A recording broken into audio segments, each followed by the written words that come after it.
नमस्कार दोस्तों, स्वागत है आपका आज की वीडियो में।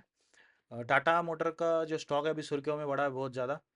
आज भी बहुत सारी चर्चा चली टाटा मोटर्स की। जो मैनेजमेंट में अनाउंस किया कि 2019 के बाद जो एक्सपोर्ट बंद हो गया था साउथ अफ्रीका में, वो आज उन्होंने कुछ 4-5 गाड़ियाँ लॉन्च की है साउथ अफ्रीका में। टाटा टियागो हो गई, हैरियर कर दिया है, पंच भी है उसमें, कर्व भी है और सफारी भी है। तो ये सब गाड़ियाँ उन्होंने रीलॉन्च किया है विथ 4 to 5% इन से भी क्रैश टेस्ट रेटिंग जो थी क्रैश टेस्ट की, उसके साथ उन्होंने लॉन्च कर दिया है। तो बहुत सारे लोग अभी हड़बड़ी में इसको बाय कर लेंगे, या फिर बाय करने के बाद इसका टारगेट क्या रखना है, फिर वेट कितना करना है। ये सारी सारी चीज़ें हम इस वीडियो में डिटेल में जानेंगे। और जिन लोगों की पोजीशन भी फंसी है, फिर जो लोग सोच रहे हैं लेने का, उसके बारे में हम डिस्कस करेंगे। तो ये टाटा मोटर का चार्ट है 1 वीक का। हम स्टार्टिंग से देखते हैं कि टाटा मोटर किस तरह से परफॉर्म कर रहा है जब से लिस्ट हुआ है। तो ये जो है लगभग 91 के बाद का डाटा है अपने पास, डेटा है अपने पास। 91 में देखो इसका प्राइस क्या था, लो 11 का लो बनाया था इसने। ठीक है, अभी 91 से यहाँ पे जाके इसको ब्रेकआउट हुआ 2003 में, 2003 में जो बुल रन आया था उसके बाद वाली ये रैली है। देखो 2003 के बाद ये लगभग यहाँ से 11 रुपए से 197 के आसपास गया है। 2001 से लेके 2007, मतलब जो भी 5-6 साल का बुल रन था उसमें वो यहाँ से यहाँ तक गया था। फिर उसके बाद अब देखोगे 2007 के बाद ये ड्राउन करके फिर से 23 के आसपास आया था। अब इसमें एक चीज़ आप नोटिस करो, यहाँ से 11 रुपये से 200 गया था। 200 से आप देखो ये कितना परसेंट का करेक्शन है, 87%। अब देखोगे यहाँ से 87%, लगभग 90% का करेक्शन है इसमें। ठीक है, अभी यहाँ तक ठीक है। यहाँ से फिर से एक रैली आई जो 2009-10 के बाद जो बुल रन आया था। इसके बाद टाटा मोटर देखो यहाँ से 606 जो हमें देखने को मिला 2015 में। 2015 में यहाँ से 606 आया। उसके बाद यहाँ से नीचे आया था कितना परसेंट, 56%। उसके बाद फिर 6 से गया, और उसके बाद देखोगे आप टोटल करेक्शन 89% का। टाटा मोटर जब भी ऊपर जाता है ऑलमोस्ट 90% के आसपास का करेक्शन करता है। मिनिमम मिनिमम और मैक्सिमम उसका 90% ही है। उसके नीचे तो बात ही नहीं होती है कुछ। यहाँ से नीचे आया, नीचे आने के बाद ये देखो 72। अगर कोई बंदा इसको होल्ड कर रहा है कब से, 91 से किसी ने लिया होगा, या फिर 2000-2003 में किसी ने लिया होगा, उसकी प्राइस 2020 में भी देखो क्या है, 70 रुपीज़। ठीक है, यहाँ से इसको ब्रेकआउट मिला, अच्छा खासा ब्रेकआउट मिलने के बाद टाटा मोटर अपने ऑल टाइम हाई पे पहुंचा। कितना, लगभग यहाँ से 1180 का यहाँ पे हाई मारा था। इसका हाई बनाने के बाद फिर बहुत सारे लोगों ने यहाँ पे भी एंट्री लिया था।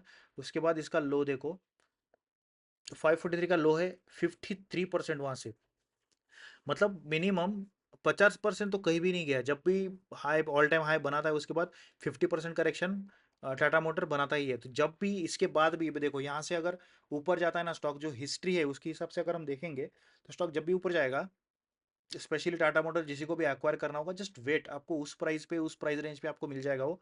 लगभग यहाँ से भी 50% वो गिरा था। यहाँ पे किसी ने बाय किया होगा, इसे वेरी गुड अपॉर्चुनिटी। लेकिन इसके बीच में कोई फंसा होगा, इस बैड, वेरी बैड मूव।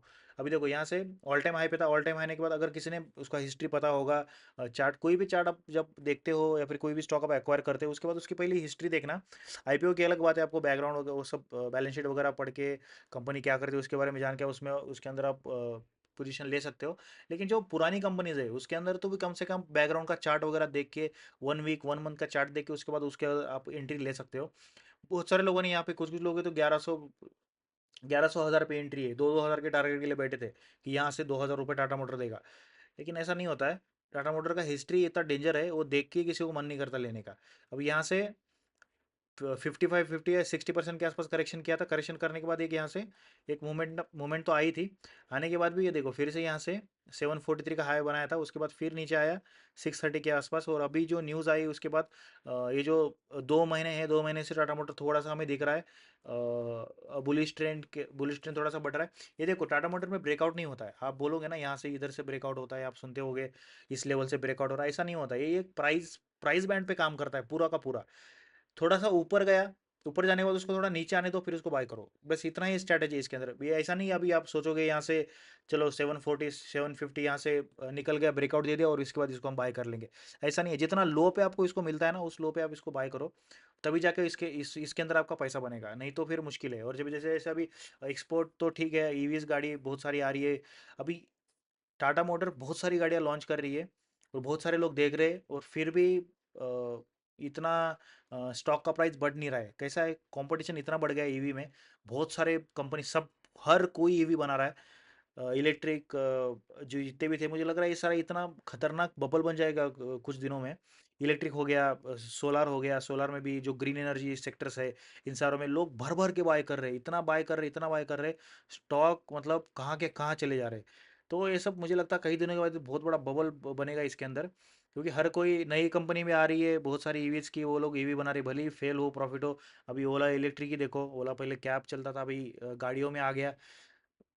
कुछ एक भी क्वार्टर उनका प्रॉफिट में नहीं है, हर क्वार्टर वो लोग लॉस में बैलेंस शीट रिजल्ट लेके आते हैं उनका। और बहुत सारी कंपनियों का ऐसा ही है।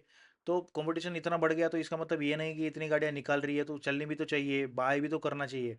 और कितने सारे लोग बाय कर पाते हैं इतनी महंगी महंगी गाड़ियां, 20-20 25-25 लाख की गाड़ियां आती है।